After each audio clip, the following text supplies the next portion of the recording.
Salut Francis. Salut. C'est Étienne. Ici Charles. De musculation. Prise de masse.com. Et Hey. aujourd'hui, écoute, tu viens de Pincourt, 31 ans, 2 ans d'expérience en musculation, puis c'est Étienne qui lit ta question. Puis Yes. profite-en. Puis aujourd'hui, tu viens de Pincourt, mais je suis sûr que d'habitude, il vient de Pincourt aussi les autres jours. En tout cas, juste une petite affaire comme ça. Fait que ta question, Francis, salut les gars, j'ai bien compris. Ajouter des protéines à mon alimentation pour gagner de la masse, oui. Mais il me reste juste une interrogation. Comme il me reste 15-20 livres de masse grasse à perdre, est-ce que je fais le calcul en soustrayant la masse grasse car je suis à 205 livres? OK, c'est une bonne question, ça, Francis. Écoute, il y a des gens qui disent oui, il y a des gens qui disent non. Les gens qui disent oui, il y a juste le chiffre. Fait que mettons que le chiffre, c'est 0,82 g par livre de poids. Bien, ils vont dire, si tu utilises tes livres de poids maigre, tu vas faire 1 g par livre de poids maigre. Fait que dans le fond, ça en vient à la même chose. Fait que je te dirais, casse-toi pas le pompon, fais 0,82 g par livre de poids, point. Ton poids actuel. Ensuite, Étienne me parlait de faire de l'entraînement cardio par intervalle, que comme je l'ai mentionné, j'ai du poids à perdre, m'a suggéré d'alterner entre gain de masse et perte de poids sur 4 mois. Oui, c'est vrai qu'il faut que tu alternes gain de masse et perte de poids, mais je me demande si ça ne serait pas 4 semaines que je t'ai dit, Francis, parce que 4 mois, ça me semble long un petit peu. Je me souviens pas qu'on ait dit ça. Non. Mais peut-être toi seul par email, là, mais. Oui, non, je pense pas. D'habitude, je dis pas ça. OK. Puis des fois, je me souviens de ce que je dis, fait que c'est pas vraiment plus 4 semaines. Fait que ça serait à vérifier, mais à moins que ça soit pour une raison bien spéciale, là, que je te dis 4 mois, en général, on dit d'alterner aux 4 semaines. Maximum 6 si tu es en phase de perte de poids. Fait que 6 semaines à la fois. All right? À moins là, vraiment que je dise ça puis que ça soit une situation spéciale puis je ne m'en souviens pas.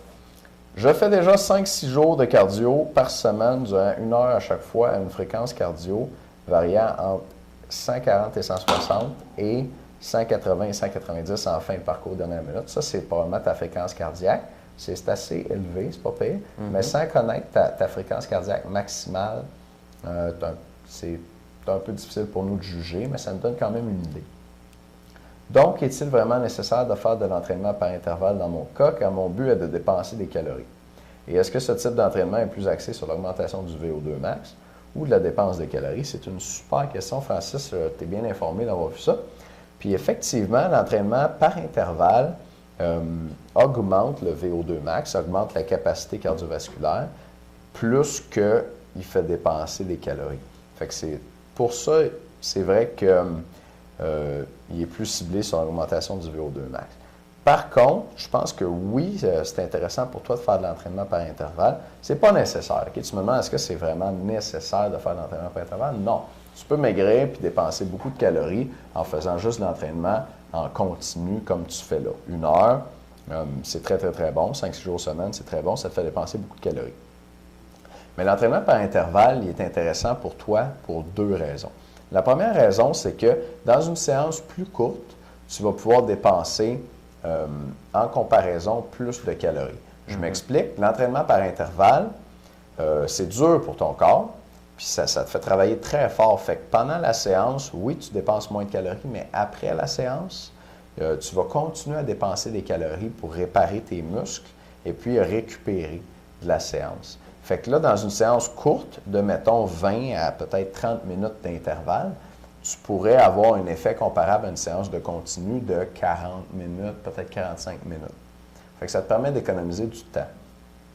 Puis la deuxième raison pour laquelle ça peut être intéressant pour toi d'augmenter ton VO2 max, de faire l'entraînement par intervalle, c'est que si tu augmentes ton VO2 max, après ça, quand tu retournes t'entraîner 1 heure, ton cardio normal, tu vas pouvoir courir plus vite parce que tu vas être en meilleure forme. Fait que je suis sûr que tu vois tout de suite que si tu cours 1 heure à, mettons, 8 km/h versus 1 heure à 9 km/h, tu dépenses plus, là, vraiment plus de calories en courant à 9 km/h. Fait que c'est intéressant pour toi de faire de l'entraînement par intervalle pour augmenter ton cardio tranquillement, là, d'une semaine à l'autre, pour courir de plus en plus vite. Puis là, si, là, en, mettons, 3 mois, on va prendre un exemple assez hypothétique, là, je ne suis pas certain que ça se passe de même, mais mettons qu'en 3 mois, tu passes d'une vitesse de 5 km/h à 10 km/h, tu cours 2 fois plus vite, tu dépenses 2 fois plus d'énergie pendant ta séance de cardio, pour la même heure de course. Fait que c'est vraiment intéressant. Puis je pense pas là, que tu doubles ta vitesse de course, mais tu pourrais l'augmenter. Si tu n'as jamais fait d'intervalle, tu pourrais l'augmenter de façon assez réaliste là, de 1, 2, peut-être 3 km/h en te mettant à t'entraîner par intervalle. Donc oui, c'est intéressant pour toi, puis oui, je te recommande d'en le faire. Si tu t'entraînes déjà 5 à 6 jours par semaine, ce que tu peux faire, c'est 3 jours de continu, 1 heure, comme tu es habitué de faire, puis 2 jours d'intervalle, 1 demi-heure. Puis dans ces 2 jours d'intervalle-là, tu fais 2 minutes rapides, 2 minutes lentes.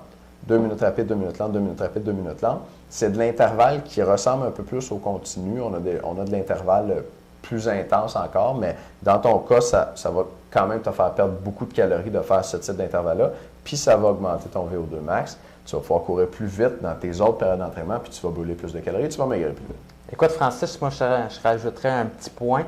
Tu nous dis que tu fais des entraînements de 140, 160, 180, 190 à la toute fin de tes entraînements cardio pour ta fréquence cardiaque. Écoute, ce que tu peux faire également, si tu veux faire en sorte que ça soit plus efficace, c'est pas obligatoire quand tu embarques sur un tapis pour 1 heure de garder la même vitesse pendant toute l'heure. Ce que tu peux faire pour que ça soit encore plus efficace, c'est aller plus vite au début et à ce moment-là, atteindre par exemple ton 180 de fréquence cardiaque et naturellement, là, tu vas te fatiguer, là, ta fréquence cardiaque va monter. Mais ce que tu fais, c'est que tu diminues un petit peu ta vitesse sur ton tapis roulant à peu près à toutes les 5 minutes et à ce moment-là, tu vas réussir à maintenir à peu près ton 180 de fréquence cardiaque. Et là, tu vas avoir eu un entraînement beaucoup plus intense. Tout à fait, oui. Il y a même des études qui ont montré ça. T'es mieux, tu sais, les gens d'habitude, ils vont prendre ça mollo puis ils se brûlent à la fin. Ouais. Mais t'es mieux de te brûler au début, prendre ça mollo par la suite, puis ton entraînement va être meilleur. Yes, bon conseil, Charles. Bon, ben à bientôt là. Salut Francis.